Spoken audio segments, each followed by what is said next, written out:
welcome to Fantasy Football Picks and Bets presented by Prize Picks. I am, of course, Pat Mayo. Today we're talking about the kickoff to NFL season, the Hall of Fame game between the Cowboys and the Steelers. Probably not going to get a Showdown, DraftKings, and Prize Picks in-game, by-game preseason show, but this is the first game we got to talk about. This actual football is going to be played on Thursday night, and there's a ton of opportunities to make money, whether it be in the betting space or the fantasy space or the fantasy prop space. And the best way to get access to the fantasy props and get some juice behind you, maybe you don't win this one, but you'll still have money left over, because if you use the link in the description, our link to prizepicks.com, and then you use code MMN for Mayo Media Network, when you sign up, you'll get a deposit bonus of up to $100. So you use the $100 on this game. Even if it doesn't win on your picks, then you're still going to have $100 left over to fire again and build up that bankroll. And frankly,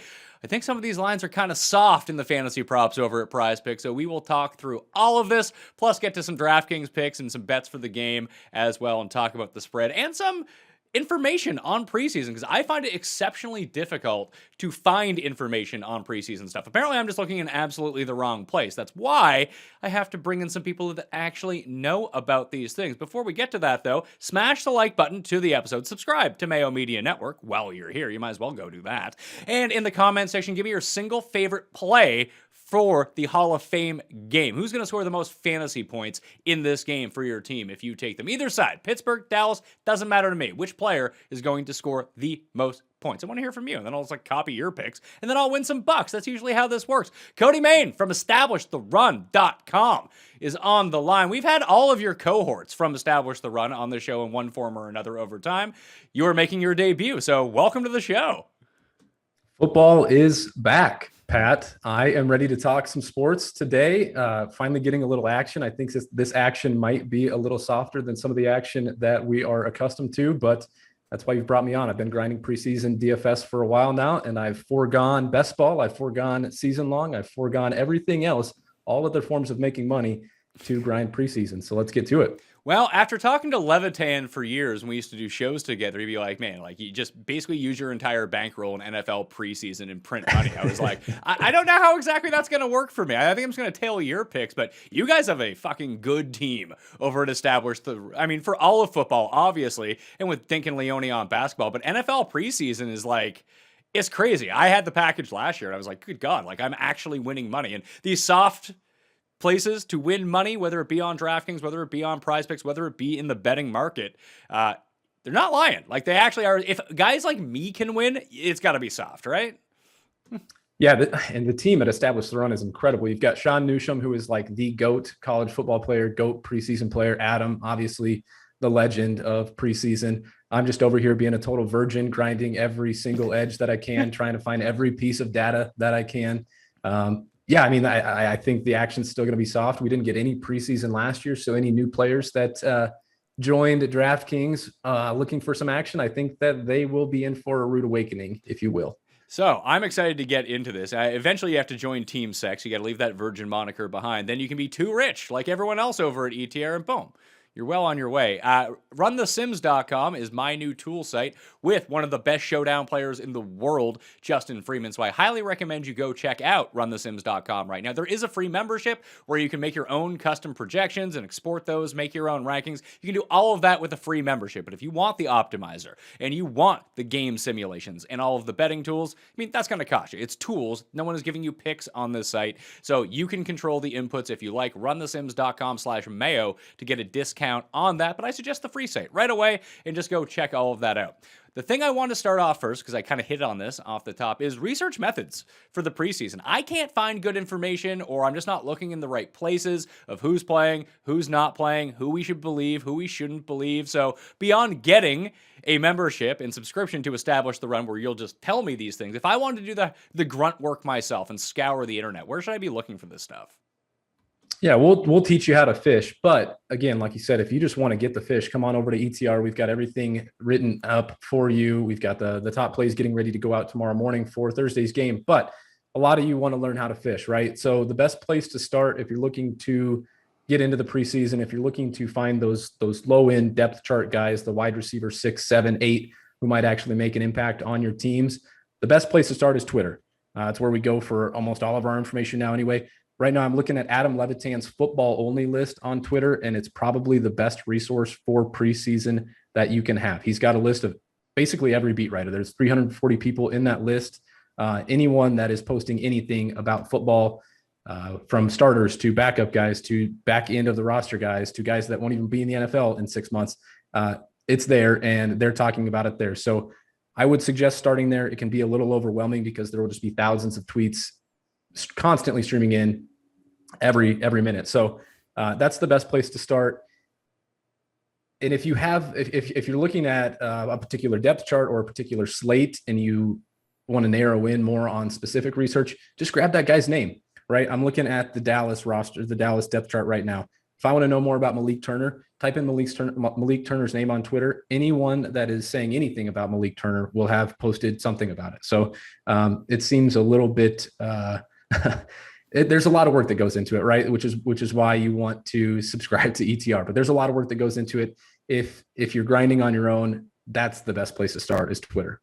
So Twitter, search the names in the name bar. That actually makes a lot more intuitive sense than I would have thought, because I'm just a moron who didn't think about that. But now that you say it, I'm sure there are other people who are like me that didn't occur to. I feel like cussed at this point when he just, instead of using Google, he tries to type in Ask Jeeves, or he Googles Bing.com in order to search something. Now I feel like him. This isn't a good situation to be in, but I'll check out Levitan's list, and I'll probably just copy that over into mine, follow that, set up a tweet deck, column for it, and then I'll just be off to the races. I have a list for everything else. I never thought about having it for this. I only have it for NFL injuries, which I think is super valuable to have. And I don't know how valuable it is in the preseason when you know that the names that you know likely aren't playing all that often. How does the preseason generally work out? It's usually week 1, you might get a series from a few of the top end guys if they're healthy, maybe a few series in week 2. In week 3, it's usually like a half or a quarter and a half before they go to the bench. And then week 4, it's an absolute free-for-all? Yeah, I'm honestly curious how this is going to break down this year, because we only have 3 games. So I throw in the Hall of Fame game, the total exhibition game, which is going to be a free-for-all, like you said. We're not going to see hardly any playing time for any of the starters. We'll get into that in a little bit here with some of the picks. But yeah, when you get into week 1, I'm fully expecting to see very little starters, definitely very little activity from proven vets. Just thinking in this game, guys like Ben Roethlisberger and Juju Smith-Schuster, those guys aren't going to see the field at all. Sometimes you'll see guys that we know are going to have a regular season role. Someone like Najee Harris is someone that's being talked about a lot right now. He might actually see a little bit of playing time in something even as crazy as the Hall of Fame game. So I think it's going to be a little bit more up in the air, and we'll hopefully get more information and kind of be able to adjust our strategy on the fly a little bit.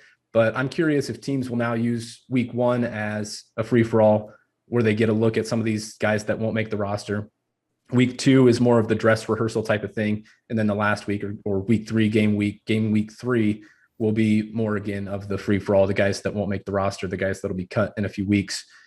Those are the type of guys that I'm expecting to see in week 3. But we'll see how teams play it this year with one less game. I want to jump over to Prize Picks. Once again, hit the link in the description or just use code MMN at prizepicks.com to get yourself a deposit bonus of up to $100. And I just wanted to run through the scoring very quickly for you, because this is the first time we've actually had a game to talk about on the show where we can go over or under on people's fantasy props. And it's pretty straightforward in terms of how the fantasy scoring works. It's all standard fantasy stuff. Full point PPR. Interceptions are only -1. Fumbles lost are only -1. Passing touchdowns, 4 points. 10 yards or 1. It's 10 yards per point for rushing and receiving, and 25 per point for passing yards. So about as custom of a regular scoring in terms of fantasy football. The only difference is really the fumbles lost only being -1. So the players that we actually have, we have 6 players on the slate. So this could really work to our advantage right now, Cody, if you know one of these guys is like, yeah, well, he's probably not going to play too much. Maybe under might be the one on him. Or if someone like, well, let's just start with the quarterbacks. We have Cooper Rush for the Dallas Cowboys, 4.8 fantasy points is his over-under at Prize Picks right now. Tony Pollard, 3.6 fantasy points. Noah Brown, receiver on the Dallas Cowboys, 3.4 fantasy points. Mason Rudolph, quarterback for the Pittsburgh Steelers, 5.7 fantasy points. Jaylen Samuels, 3.2. And James Washington, 3.7. Those are the 6 players currently available for the Prize Picks fantasy props over-unders right now. Do you have a lean on, you can just play 2 of them if you wanted to, of guys that are probably going to play a lot in this game or guys that rarely are going to see the field here? Yeah, it's going to be a lot of unders. I don't mean to throw a wet blanket on our first Prize Picks slate of the year, but it's going to be a lot of unders. You know what? Hey, unders probably win at a higher rate than overs. I just want to know if this guy's not going to play, I'm taking the under, pounding the under on the. I might play 5 together and get like 20 times my money on this. So run through them quick, and I'll just tell you over under first glance, and I'll give you a little bit of a reasoning behind that, if you will. Go start at number 1 again, and I'll tell you over under just from what I'm seeing first glance. Cooper Rush, quarterback, 4.8 points. Under. So quarterback score, and this will apply towards Cooper Rush. I think you said Ben DiNucci, Mason Rudolph. This will apply towards all these quarterbacks. For each team, we're going to see all three backups play. So for the Cowboys, we're going to see Garrett Gilbert start. He's maybe going to get a half. Then we'll see some combination of Ben DiNucci and Cooper Rush to close things out. I think Cooper Rush gets the least amount of playing time there. And quarterbacks on average, I just pulled some historical data earlier this offseason, looking at preseason week 1 scoring to get a large enough sample. So this isn't perfect 1-for-1 Hall of Fame game. But looking at preseason week 1 scoring by position, quarterbacks score 5.2 points on average. I would expect him to come under average. I don't think he's going to get much more than a quarter of playing time. And that average includes a lot of guys that get 1.5 to 2 quarters. So under 4.8 for Cooper Rush. Tony Pollard is up next. I would think we don't see a ton of Zeke here, but it's not like Tony Pollard isn't a name in this offense that we're going to see in the regular season. He's most definitely going to be involved. At what extent? Well, it depends on how many drafts you're doing if you really want to find out that answer. I think he's just one of the best handcuffs. He's not someone I'm drafting in like season long to be like, oh, I'm going to use Tony Pollard. I don't think he's going to be used that much. I really like Zeke this year, but I can't imagine he's going to get substantial run in this game. So Pollard, the last time we saw preseason action, 2019, Pollard was still a relative unknown, and I don't think we know a whole lot about Pollard yet even, but he only played 9 snaps in week 1 of 2019. So even a more relative unknown, more unproven commodity in that offense, and only played 9 snaps. I'm going to lean that way, so I'm going to lean under there, but man, he could get 2 touches and break him for a touchdown. So wide range of outcomes there, I think, for Pollard, but I don't think the playing time is going to be there for him. So I'd lean under on that number. Hey, we just need to find 2 of these to put together. It sounds like Tony Pollard's going to be a stay away at the number of 3.6 on prizepicks.com. Code MMN, by the way, to get that deposit bonus. We'll stick with Cooper Rush for the moment. He's in the pole position. His under 4.8. We'll just pray he doesn't throw a touchdown and we'll be good to go. Noah Brown, 3.4 points. That does sound like a name that's going to get some run in this game. Okay, so that's true. Now, I think that the Cowboys' top end of their wide receiver depth chart is a little bit more set than the field might. We're looking at their depth chart on ETR right now: Amari Cooper, CeeDee Lamb, Michael Gallup. And then the next 2 names I think are locks for the roster, right? Noah Brown and Cedric Wilson. They got playing time last year during the regular season when these guys dealt with injuries. So I don't know how much we're going to see in Noah Brown or Cedric Wilson. And even if they do play, the Dallas wide receiver group is one of the deepest on the slate. So we might see a little bit of a play from Noah Brown, but again, another one that I'd probably lean under, but we can stash him on the side for right now because I think there's some better numbers out there. All right, so double stay away on Pollard, Noah Brown. Mason Rudolph going to the Pittsburgh side of the ball is up next. 5.7 fantasy points is his over-under fantasy prop right now. It's much higher than Cooper Rush's, but is he weirdly too good to be playing a lot in this game? Because we're not seeing Ben at all, I imagine.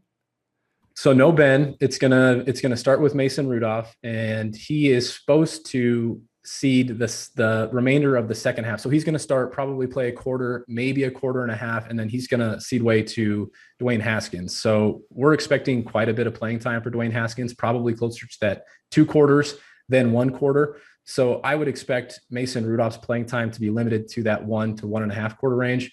And he might be too good. I think he's the solidified number 2. He's been in the building for a while. So I don't think the Steelers need to get a huge look at what Mason Rudolph can do. They've seen him in regular season action. He's one that I would definitely play under. So go double under on the quarterbacks because thinking we can project out this rotation a little bit better than maybe, like you said, it's soft this time of year. No one really knows what they're doing. So having an edge could be a huge, huge edge for you out there to take advantage of some of this stuff. Jaylen Samuels, 3.2 fantasy points. It's a pretty cluttered backfield after Najee Harris. But like you mentioned, we might see Harris because he's a rookie.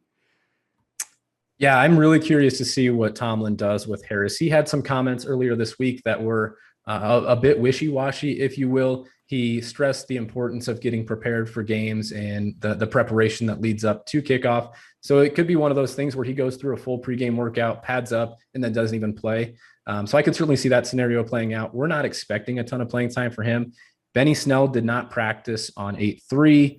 So they're down to Anthony McFarland, Kalen Ballage, Jaylen Samuels, Trey Edmonds, and then they just signed Tony Brooks-James. So it is a little bit more crowded than you would initially think. This number might be a stay away. I just don't know how that backfield is gonna shake out right now. All right. Hey, listen, sometimes the good advice is to stay away if we don't have certainty on these and we feel much better about other ones. You don't need to play everything that's out there. Last one on prizepicks.com is James Washington, 3.7 fantasy points in this game. So I'm trying to think of the Steelers depth chart. Is Washington 4th or 5th on the wide receiver depth chart? So he's 4th on the depth chart, but there was a report that came out today that was posted to The Athletic by one of their beat reporters, and it sounds like James Washington is going to get a little bit of run. So obviously Deontay Johnson, Chase Claypool, Juju Smith-Schuster, the top of that depth chart, not expected to play much. They're really thin after that. Cody White, who is at the very bottom of the depth chart, has not practiced. Ray McLeod did not practice on 8-3. Outside of that, they've got 5 other guys that they can play. And it sounds like, based off of some of the injuries that they've sustained at the tight end position, they've been running this Derek Watt fullback / H-back / tight end. So they're not getting a whole lot of 4 wide receiver looks in practice, which is really pushing James Washington's reps down. So they've made it sound like he's going to get a little bit of extra run in the Hall of Fame game. And we know he's a huge play threat. We know that he does have the shower narrative with Mason Rudolph, right? So a little bit counterintuitive, but I think with the way the scoring works out, I think James Washington can get there and Mason Rudolph can still fail just on lack of volume anyway. So we might get 2 full quarters out of somebody like James Washington. So if we were just going to do the double play, so you do the double play, you do full, there's 2 different types of scoring you can do. You can do the flex play with 2 picks, or you can do the full play with 2 picks. And the flex play is you get half your money back if one of 2 hits. I mean, not the end of the world. I don't like to play coward ball like that, though. I'm here to make some money. And if I do the full play, I get both picks right. I get 3 times my money. We do 3 of them, and now I get 5 times my money. Do you think it's better off just to do the double under on the quarterbacks, or do you think an over on Washington? Because it sounds like Cooper Rush is the one you're most confident in here. Definitely under on Cooper Rush. I feel like I'm kind of contradicting myself now that I say over on James Washington when I expect him to play a little bit with Mason Rudolph. It's tough because personally, when we were looking at this initially a couple of days ago, we didn't expect a whole lot of James Washington run. That report kind of threw things out the window. So now I'm expecting more James Washington. I want to lean over on that number. What would that be?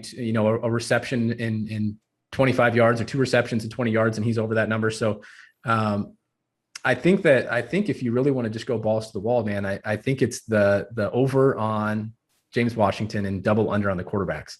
As counterintuitive as that may seem, I think we get more Dwayne Haskins action than Mason Rudolph action. See, I don't mind that. And James Washington will probably get a few reps with Dwayne Haskins as well. And you just kind of spelled it out. Like 2 catches for 20 yards gets the over for James Washington and his 3.7 fantasy points on Prize Picks. And that gets Mason Rudolph not even a point in terms of the fantasy scoring, right, just with that line. So I think that actually makes a lot of sense. Yeah, we'll do the 3 play. We'll do Cooper Rush under, Mason Rudolph under, James Washington over. And I'm going to bill you when that doesn't win. How does that sound? Love it. I love it. All right, let's go over to DraftKings because it's the Showdown slate. There's a lot of money up for grabs on DraftKings this week because, everyone's excited that football is back. So it sounds like James Washington might actually be a play for you in this game. Like if we're going to go captain spot in Showdown, do you think you would go with one of the quarterbacks here because you can probably project out their playing time a little bit better than other players? So here's the thing, because we got to take a step back because first and foremost, if you're playing on DraftKings this week, you need to forget everything that you thought you knew about football and DFS and Showdown, because this game is going to throw all that for a wrench. So if you want to be successful, just check your ego at the door and understand that you know nothing about what's going to happen in this game. So first and foremost, yes, playing time at the quarterback position is the most projectable on this slate, although I don't feel really good about any of the options in this game other than Dwayne Haskins. So again, I think we're getting more of that 1.5 to 1/4 of action for most of these guys. Now, Garrett Gilbert, along with Dwayne Haskins, those are probably my two favorite plays. Cooper Rush, Ben DiNucci, Mason Rudolph, and Josh Dobbs, I just don't think are going to get there. Garrett Gilbert certainly has upside if he truly does get that full first half of run, which has been speculated by some of the beat reporters. And then definitely Dwayne Haskins, a dude who's willing to throw the ball down the field, a guy that I think the Steelers need to get a look at just to see what they've got in him, has first round pedigree. So definitely Dwayne Haskins and Garrett Gilbert certainly qualify for that captain position. But there's one position that I think supersedes both quarterbacks. It's not wide receiver, it's not running back, it's not tight end, it's defenses, right? And so when you think about who can score the most points in this game, when we talk about some of the names that are going to be playing in this game, it's the defenses. And first and foremost, they're the only position. There might be a wide receiver who's out there for a majority of the snaps. There might be a tight end who's out there for a majority of the snaps. But the defenses are the only ones that have the capability of accumulating fantasy points, DraftKings points, for the entirety of the game. They'll still be out there scoring from quarter 1 to quarter 4. So we've seen it consistently in the past in preseason week 1 showdowns and Hall of Fame game showdowns.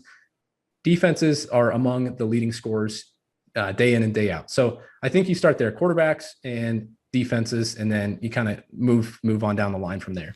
So I should mention that for the Hall of Fame game, that every single player in the pool is exactly the same price. So it really doesn't make that big of a difference. It's not like I can't take this guy because I need to save for this one. No, it's just everyone's exactly the same. So this is going to work out pretty seamlessly when you play one at captain, then you just pick 5 other guys to go with it. So we got Haskins.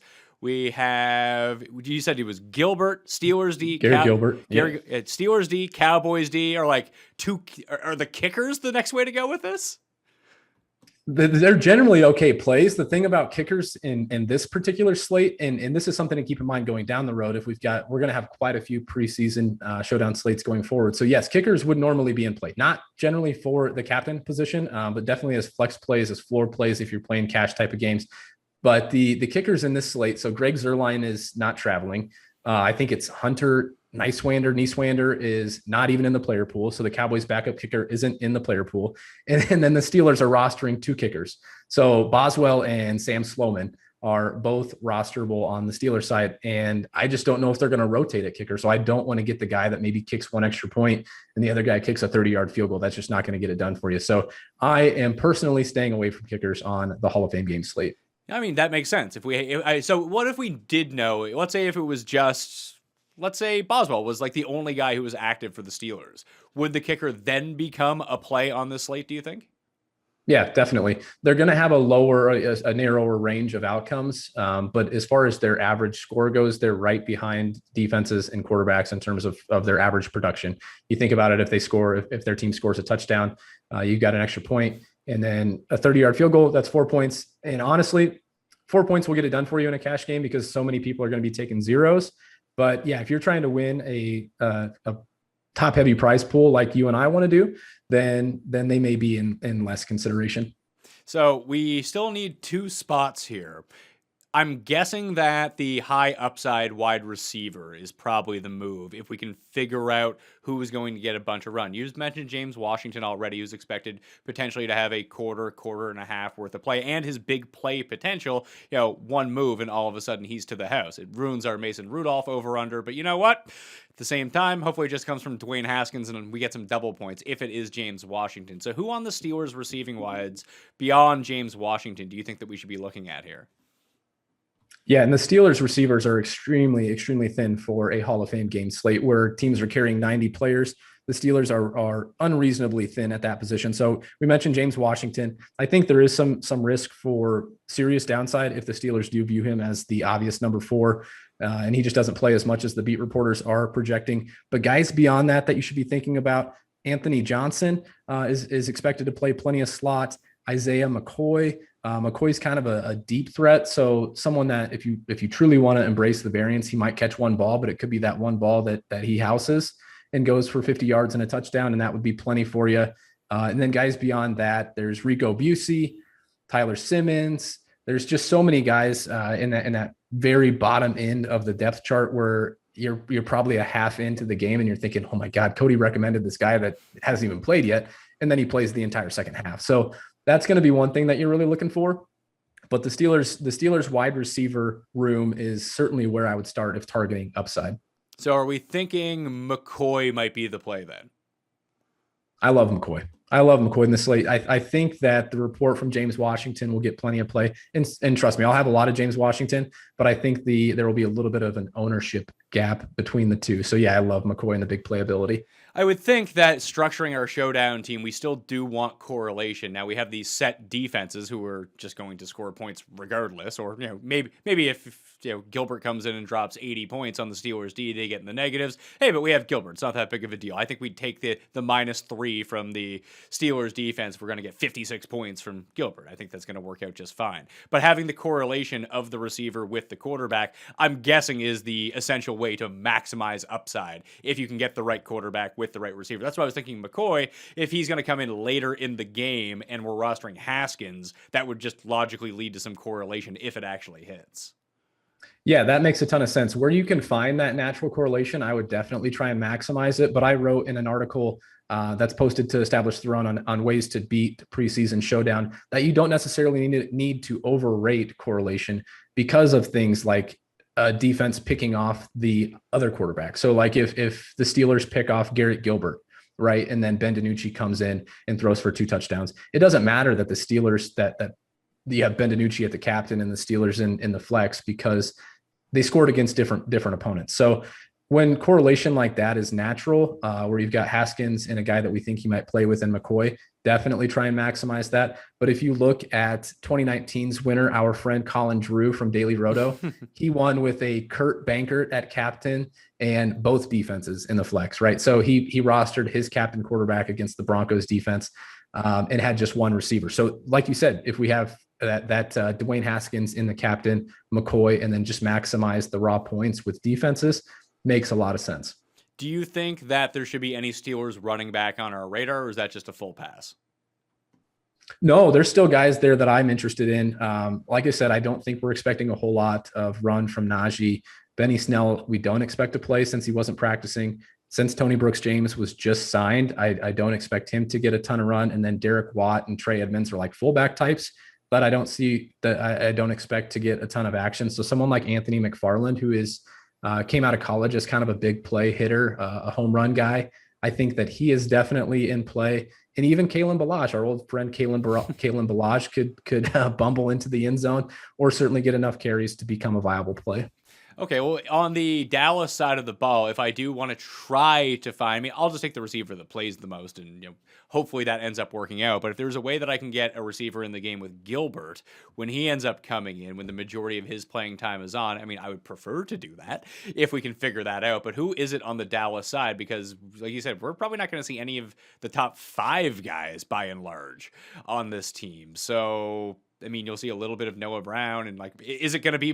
You said you're searching Malik Turner. Is it Malik Turner? Because he's like a real player. I've seen Malik Turner on an NFL field and be okay before.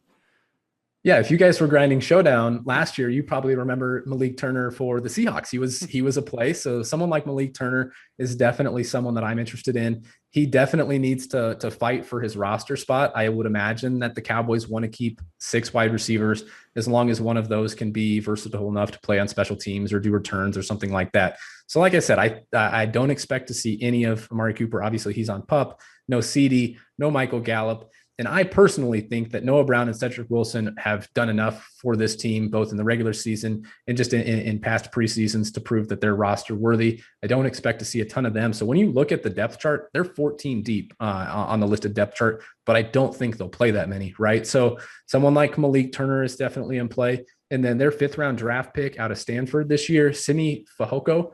I probably butchered that name, but Simi Fehoko is a 6'4", 220-pound kind of big play threat. He is someone that I'm interested in. I would imagine that their 5th round draft pick, they want to see a little bit more out of than some of these other players. And he seems like a guy that would definitely get some playing time with Gilbert too. Any tight ends on either side that we can narrow it down, or is this just not the spot? It's funny because in that same article that I wrote for how to beat preseason, I said that the tight end position is a dumpster fire. And then both of these teams have viable tight ends. So I don't expect to see a whole lot of Blake Jarwin. In fact, he didn't travel. Dalton Schultz is a legitimate player. I don't expect to see a ton of him. And then someone further down the depth chart, Sean McKeon, he got comps to a preseason favorite of ETR's, a preseason favorite of Sean Newsom's, Tanner Hudson. So if you search player profiler, you'll see a nice player comparison for Tanner Hudson. So Sean McKeon is somebody that I think is in play on the Dallas side. And then, man, on the Steelers side, they just have been decimated by injuries at the tight end position too. So Eric Ebron is not expected to play. Pat Freiermuth, their draft pick from this year, did not finish practice yesterday. So I don't know if we'll see him. And then Zach Gentry wasn't practicing. So they're down to two tight ends, Kevin Rader and Marcus Baugh. Man, I don't know anything about these guys as far as like their athletic ability or their pass catching chops. But I would imagine that they're going to get plenty of playing time and will be running plenty of routes. So someone like Marcus Baugh, who played at Ohio State, had played a little bit in the AAF, he might make a little bit of sense as a deep flyer. So when you start considering these guys that you don't know much about, like you said, part of the preseason strategy is just essentially check your ego at the door. You're going to have to roll the dice on some of these guys if you want upside. How many lineups in would you need to be before like these sorts of players that you really don't know much about, but know that they could see some game time? Like are you 10 lineups deep before these guys make the cut? 20, 50? Like, how does that work? Yeah, I'll be max entering the $10. It's just like the perfect prize pool. If I can win 50K by playing somebody like Marcus Baugh, who I don't know anything about, that's amazing. So I won't be hand building any of these teams, and these guys will definitely be in my player pool. But I would be lying if I said I knew a whole lot about Isaiah McCoy or Anthony Johnson or Rico Busey. So I'm leaning on guys at ETR like Sean Newsom and Levitan, definitely PSU fans, because he seems like everything about these college guys, these fringe college guys. So if you hop into the Discord at ETR and have a question about a guy or his capabilities or what he did in college, Sean will probably have an answer for you. So I'm definitely leaning on him. Seriously, I don't know anything about any of these fringe guys, but they're definitely going to make up a majority of my player pool. So I will not be max entering the $10 showdown. I'll probably play 3 lineups in something like this. I probably won't get down that obscure. I'll try to keep it to players. I mean, maybe I will. Who knows? I mean, I lose money all the time. I might as well just lose it on players I've never heard of before. That seems like a sound strategy for me. But if I want to fill out my captain spot for something like this, which way do you go?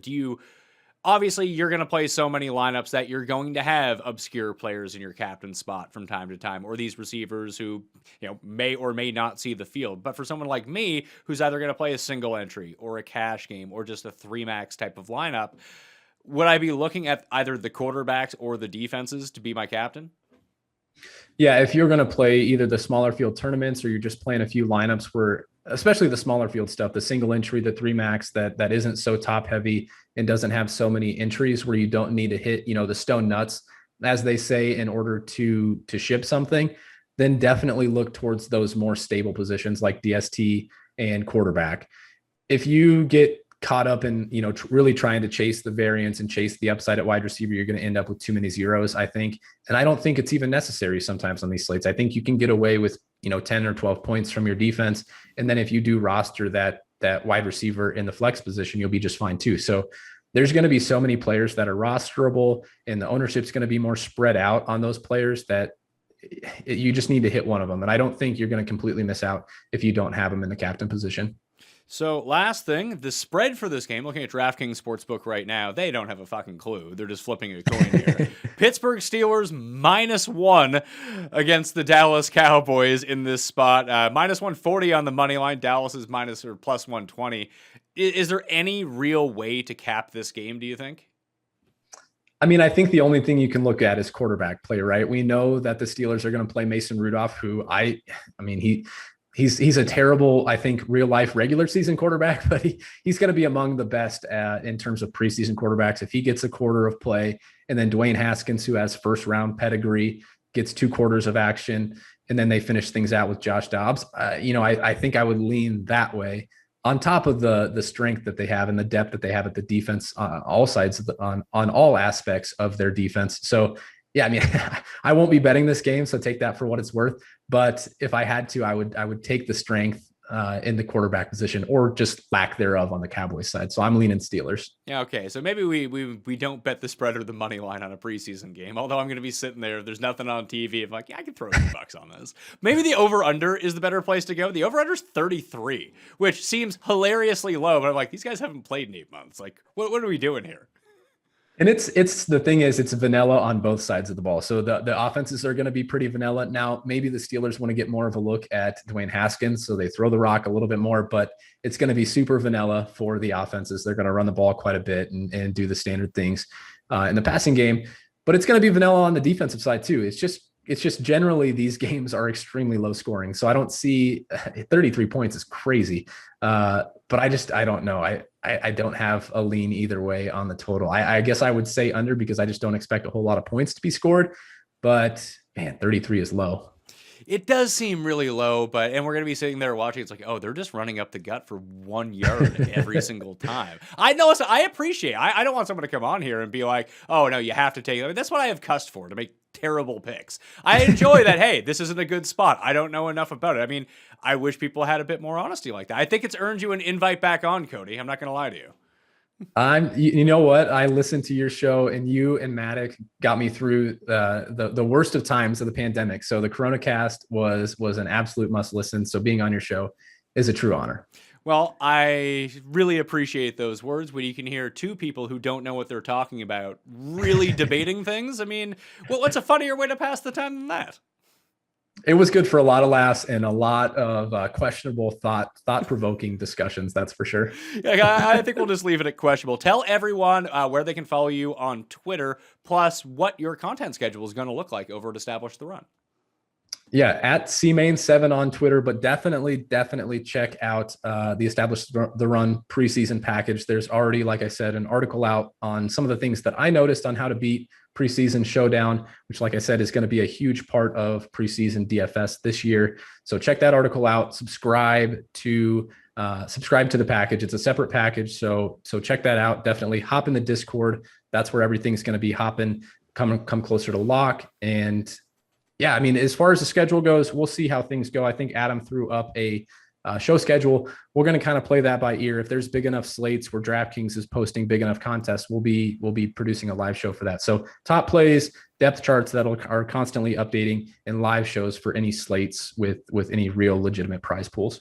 And there are some legitimate prize pools over at DraftKings this week, but I think the best action that you can get is probably over at prizepicks.com. Use the link in the description to go sign up, and you'll get a match deposit of up to $100. Use code MMN to unlock that same discount as well. Help out the show, help out Fantasy Football Picks and Bets, and I have some money to give back to you guys as well. If you hit the link in the description for the Apple Podcast review, you subscribe to Fantasy Football Picks and Bets, part of the Mayo Media Network, and you leave a 5-star review, something you like about the show, Twitter handle or email address, you're in a draw to, well, the prize pool's up to $1,000 right now. The more reviews that we get, it'll go up to $1,500. But I'll be doing those giveaways very, very soon. So please help support the show by subscribing to the YouTube channel and leaving those reviews to rig the algorithm, and we can move up higher in the Apple Podcast charts. This is how the game works. You got to play the game just a little bit. Thank you all for watching. Smash the like on the way out, and I'll see you next time.